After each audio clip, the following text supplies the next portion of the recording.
महाराज, राजकुमारी रूपाली ने जो दुर्लभ विषैला फल खाया है, उसके विष के तोड़ के बारे में आयुर्वेद में भी कहीं नहीं लिखा गया है। मुझे तो डर है कि शायद राजकुमारी अपनी आंखें अब कभी नहीं खोल पाएगी। अब मैं क्या करूं? मैं अपनी बेटी के प्राणों की रक्षा कैसे करूं? मिल गया, मिल गया, मिल गया। अरे तुझे ऐसा क्या मिल गया जो तू इतना खुश हो रहा है? मुझे उस फल के जहर का तोड़ मिल गया, जिसे खाकर राजकुमारी जी जिंदगी और मौत से लड़ रही है।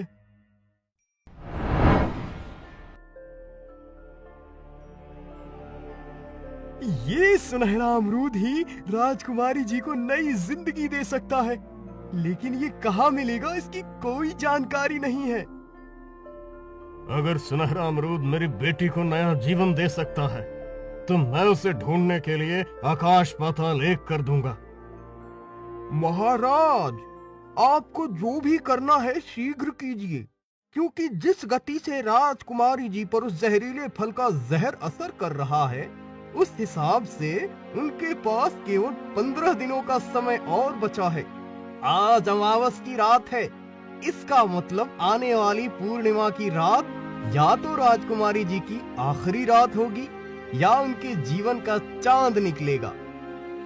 अपनी बेटी का जीवन बचाने के लिए अगर मुझे किसी राज्य पर आक्रमण करके उसे तबाह भी करना पड़े, तो वो करने से भी मैं पीछे नहीं हटूंगा। आखिर मैं इतने शक्तिशाली राज्य का राजा जो हूँ। भला ये कैसा अमरूद है? मैंने ऐसा अमरूद तो पहली बार देखा है। पिताजी को इसके बारे में बताना होगा। पिताजी अभी यहीं थे, कहाँ चले गए?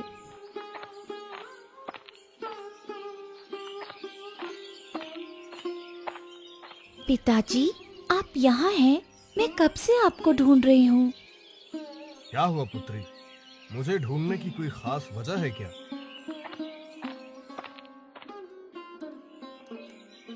पिताजी, ये देखिए, मेरे अमरूद के पेड़ पर सिर्फ एक ही अमरूद उगा है, वो भी सुनहरा।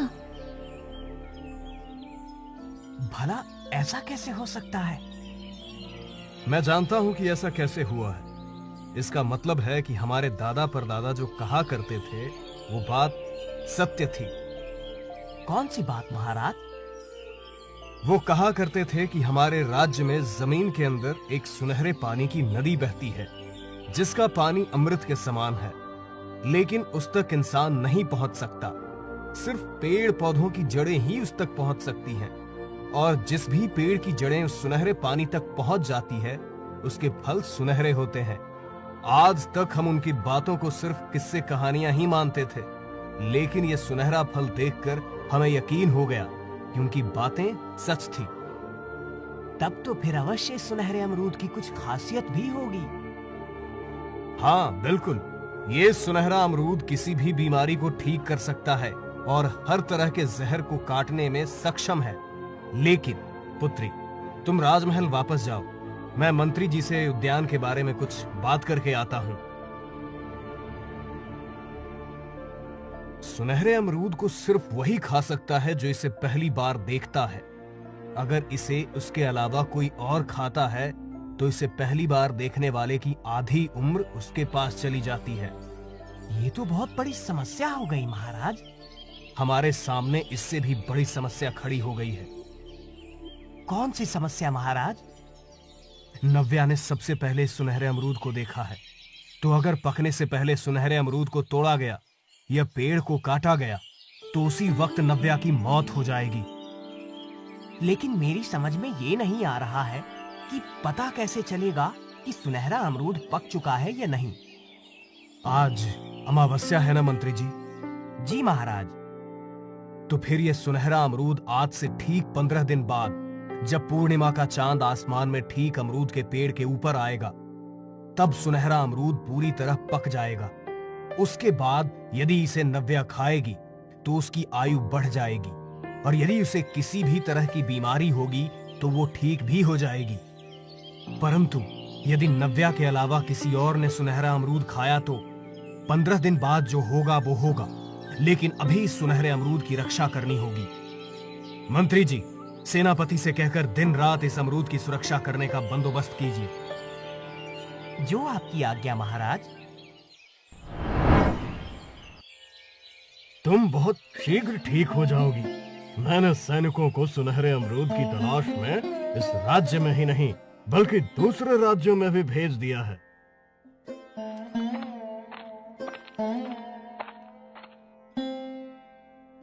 मैं ये समझ नहीं पा रहा हूँ कि राजकुमारी तक वो जहरीला फल लेके गया कौन था। वही तो मैं सोच रही हूँ मंत्री जी, आखिर वो कौन है जो रूपाली को मारना चाहता है? वो वही है जिसे राजकुमारी जी की मौत से फायदा होगा। भला रूपाली की मौत से किसे फायदा हो सकता है? रूपाली की मौत से नहीं महाराज, राजकुमारी की मौत से। आप कहना क्या चाहते हो मंत्री जी? मैं कुछ समझा नहीं। मैं ये कहना चाहता हूँ कि हमें इस बात पर गहराई से विचार करना होगा कि रूपाली नहीं बल्कि राजकुमारी की मौत से किसे सबसे अधिक फायदा होगा। राजकुमारी और रूपाली दोनों एक ही तो हैं। आप क्या बेतुकी बातें कर रहे हैं मंत्री जी? मेरी तो कुछ समझ में नहीं आ रहा। और भला राजकुमारी की मौत से किसी का क्या फायदा होगा? महारानी, अगर आपकी पुत्री रूपाली इस राज्य की राजकुमारी है, इसका मतलब वो इस राज्य की उत्तराधिकारी भी है। परंतु यदि किसी कारणवश वो इस राज्य की उत्तराधिकारी ना रहे, तो फिर महाराज के बाद इस राज्य का उत्तराधिकारी कौन बनेगा? जिस किसी ने भी राजकुमारी को जहरीला फल खिलाकर मारने की कोशिश की है, वो आपकी पुत्री रूपाली को नहीं बल्कि राजकुमारी को मारना चाहता है, ताकि कोई भी इस राज्य का उत्तराधिकारी ना रहे और वो इस बात का फायदा उठा सके। अब मैं आपकी बात अच्छी तरह समझ गया मंत्री जी। तब तो अब हमें शीघ्र से शीघ्र उस व्यक्ति का पता लगाना होगा, लेकिन कैसे? आप चिंता ना करिए, मैं उस राजद्रोही को पकड़ने का कोई न कोई उपाय ढूंढ लूंगा। चोर चोर चोर! मेरे होते हुए तू महाराज का अमरूद नहीं चुरा सकता। यहाँ कोई चोर नहीं है, मैं हूँ। तू यहाँ अमरूद की रखवाली करने आया है या फिर सोने आया है? अगर महाराज को पता चला कि तू सो रहा था तो फिर तेरी खैर नहीं। ना जाने इस अमरूद में ऐसा क्या है जो महाराज ने इसकी सुरक्षा के इतने कड़े इंतजाम करवाए हैं। इस अमरूद पर इस राज्य का भविष्य टिका हुआ है, तो अब तुम स्वयं सोच लो कि ये कितना खास होगा। तुम्हें इस बात का ध्यान रखना है कि कोई भी इस अमरूद को तोड़ ना सके। जो आपकी आज्ञा मंत्री जी।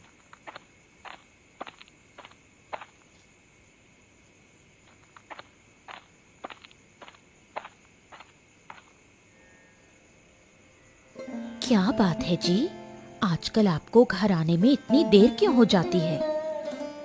क्या बताऊं भाग्यवान, जब से महाराज ने सुनहरे अमरूद की सुरक्षा की जिम्मेदारी मुझे सौंपी है, तब से काम बहुत बढ़ गया है।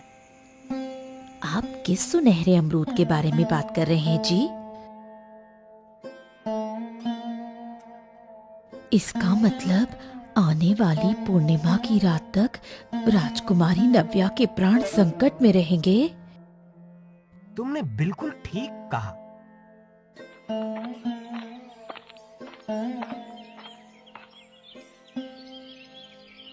बहुत दिनों बाद दिखाई दी है। शालू बेटी, घर में सब कैसे हैं? सब कुशल मंगल तो है ना? हाँ अम्मा, घर में सब कुशल मंगल है। तुम बताओ, तुम्हारी तबीयत कैसी है?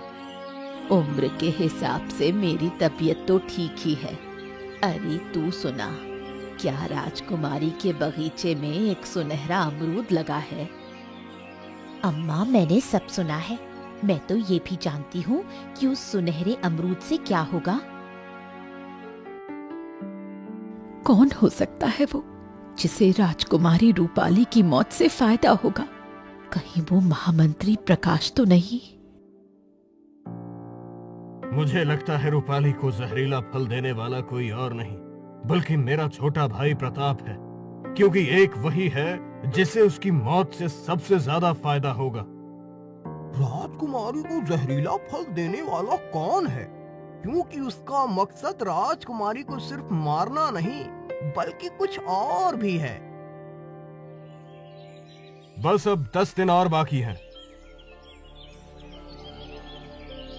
इसका मतलब मैंने जो सुना वो सब सच था।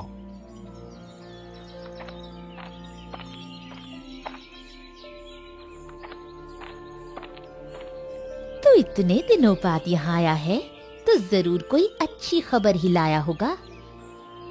तुमने बिल्कुल ठीक कहा। मैं जो खबर लाया हूँ उसे सुनकर तुम खुशी से उछल पड़ोगी। तो फिर जल्दी बता, देर मत कर। तुम इतने सालों से जिस फल को ढूंढ रही हो वो फल राजकुमारी नव्या के बगीचे में लगा है। तो फिर तू उसे तोड़कर मेरे पास क्यों नहीं लाया? मैं उस फल को तोड़कर तुम्हारे पास लाने वाला था, लेकिन उस फल की सुरक्षा में राजा ने बहुत सारे सैनिक और कुत्ते तैनात कर रखे हैं। इसका मतलब राजा भी उस फल की खासियत को जानता है। तू बस मुझे वहाँ तक ले चल, मैं खुद ही उस फल को तोड़ लूंगी। महाराज, मुझे लगता है कि हमारी बेटी को ये जहरीला फल किसी और ने नहीं बल्कि हमारे महामंत्री ने ही दिया है। मुझे ऐसा इसलिए लगता है क्योंकि हमारे राज्य के कानून के अनुसार यदि राज्य का कोई उत्तराधिकारी ना हो तो महामंत्री को राज्य का कार्यभार सौंपा जा सकता है। मुझे तो लगता है मेरी बेटी को वो जहरीला फल महामंत्री ने नहीं बल्कि मेरे छोटे भाई प्रताप ने दिया है। आप ऐसा सोच भी कैसे सकते हैं महाराज? देवर जी हमारी बेटी को अपनी बेटी की तरह प्रेम करते हैं, वो उसके साथ ऐसा कभी नहीं कर सकते। मैं ऐसा इसलिए कह रहा हूँ क्योंकि हमारे राज्य का कानून ये भी कहता है कि राजा की संतानहीनता की परिस्थिति में उसके छोटे भाई की संतान ही उसका उत्तराधिकारी होता है। मैंने आप दोनों की बातें सुनी हैं, लेकिन मुझे लगता है कि आप दोनों ही गलत हैं। आपको ऐसा क्यों लगता है मंत्री जी? मुझे ऐसा इसलिए लगता है क्योंकि जिसने भी राजकुमारी को वो जहरीला फल खिलाया है उसका मकसद सिर्फ राजकुमारी की जान लेना नहीं बल्कि कुछ और है। क्योंकि अगर उसे राजकुमारी को सिर्फ जान से मारना होता तो उन्हें ऐसा जहरीला फल नहीं खिलाता जो कि धीरे असर करता है, बल्कि कोई ऐसा जहर खिलाता जिससे राजकुमारी जी की सांसें शीघ्र से शीघ्र थम जाती। आपकी बातों ने तो रहस्य और गहरा कर दिया मंत्री जी। आपने जो कहा उस बारे में मैंने सोचा ही नहीं, लेकिन फिर भी मैं महामंत्री और अपने भाई पर नजर रखूंगा। आपको जो भी करना है जल्दी कीजिए, क्योंकि अब सिर्फ 5 दिन बचे हैं। बाकी के बचे दिन भी बिना किसी परेशानी के बीत जाएं, फिर मेरी बेटी सुरक्षित होगी। अरे ये क्या? आज अचानक आंधी तूफान कहां से आ गया? आंधी तूफान से सुनहरे अमरूद के पेड़ की रक्षा करनी होगी।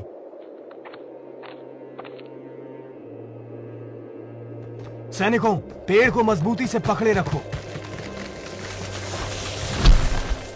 हे भगवान, मेरी पुत्री की रक्षा करना। अगर इस तेज हवा से ये अमरूद का पेड़ भी उखड़ गया तो? मैंने तुमसे दवा लाने को कहा था, वो तुम लाए हो ना? हाँ, ये लो। ये दवा हर तरह के जहर के असर को खत्म करती है। अगर इस दवा से मेरी भतीजी ठीक हो गई तो मैं तुम्हें माला माल कर दूंगा। मैंने अपने भाई के बारे में कितना गलत सोचा था। अब मुझे महामंत्री पर नजर रखनी होगी।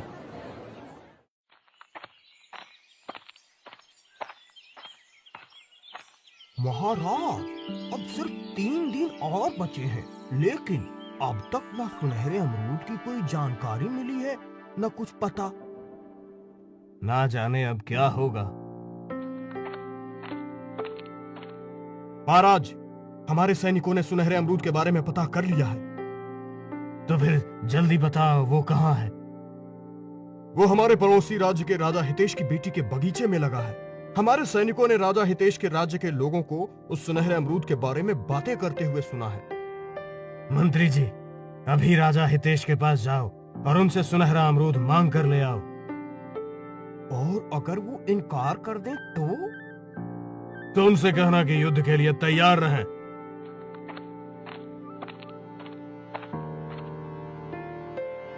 ना जाने राजा हितेश के पास से लौट कर आने में मंत्री जी को कितना समय लगेगा।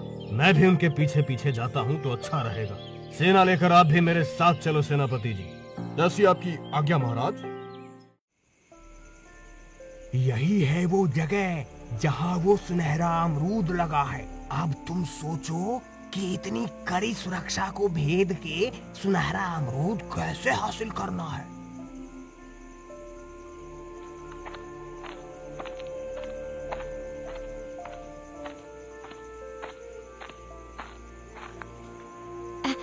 हम दोनों। तूने मुझसे कहा था ना कि सुनहरा अमरूद कैसे हासिल करना है, वो मैं सोचूं? हाँ, मैंने कहा था। वो मैंने सोच लिया है। कैसे? ऐसे। मुझे तो ये पता ही नहीं था कि तुम रूप भी बदल सकती हो। तुझे क्या लगता था मैं कोई मामूली डायन हूँ? मैंने अपनी इसी शक्ति का इस्तेमाल करके राजा धवल का भी रूप बनाया था। मैं इससे भी बहुत ज्यादा कर सकती थी, लेकिन समय के साथ मेरी शक्तियाँ कमजोर हो रही हैं, जिन्हें वापस पाने के लिए मुझे सुनहरे अमरूद की जरूरत है। मुझे क्या करना है? तुम्हारे पास कोई भी शक्ति हो, मुझे तो बस तुम्हारे दिए हुए सोने से मतलब है। तू यहीं रुक, मैं अभी आती हूँ।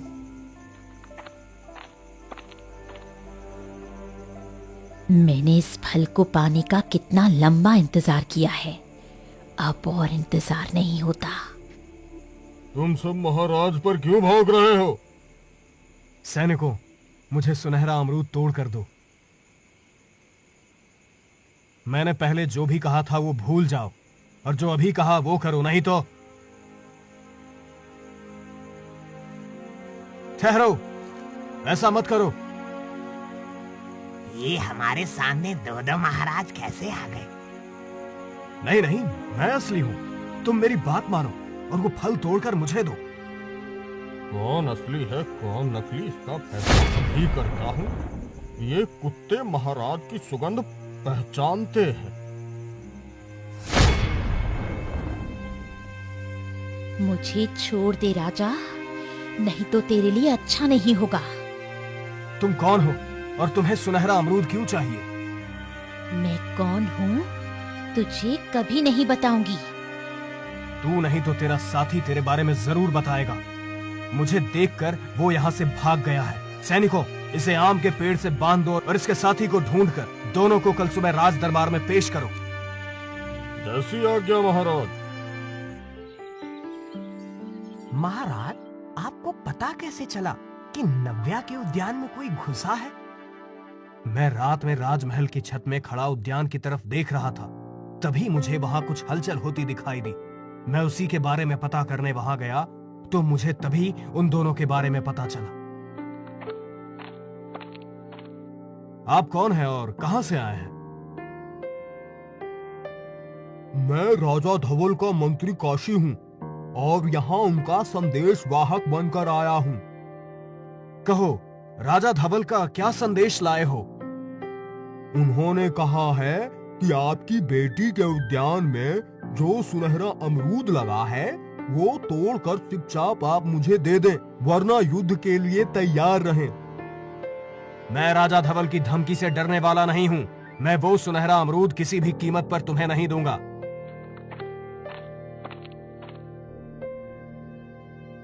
महाराज, हमने इन दोनों को पकड़ लिया है। अब बताओ तुम कौन हो, नहीं तो तुम दोनों को देशद्रोह के इल्जाम में आजीवन कारावास की सजा दूंगा।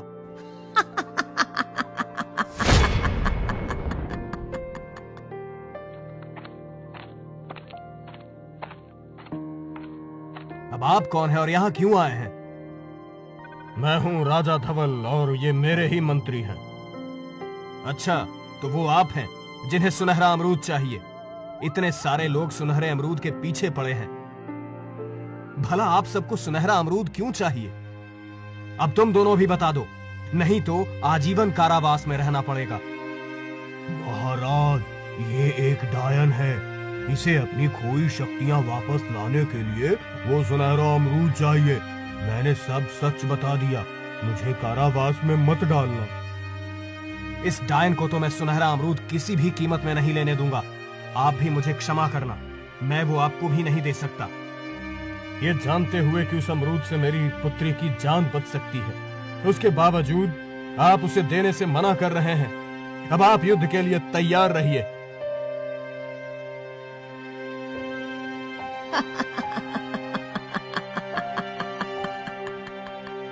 बस आज की रात और कल जैसे ही वो लड़की मरेगी, मुझे मेरी आधी शक्तियां मिल जाएंगी।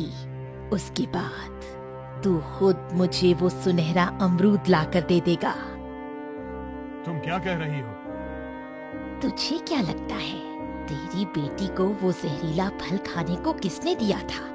मैं कमजोर हो चुकी थी। अपनी शक्तियां वापस पाने के लिए मुझे ऐसा करना पड़ा। जैसे जैसे तेरी बेटी मौत के मुंह में जा रही है, वैसे वैसे मेरी शक्तियां बढ़ रही हैं।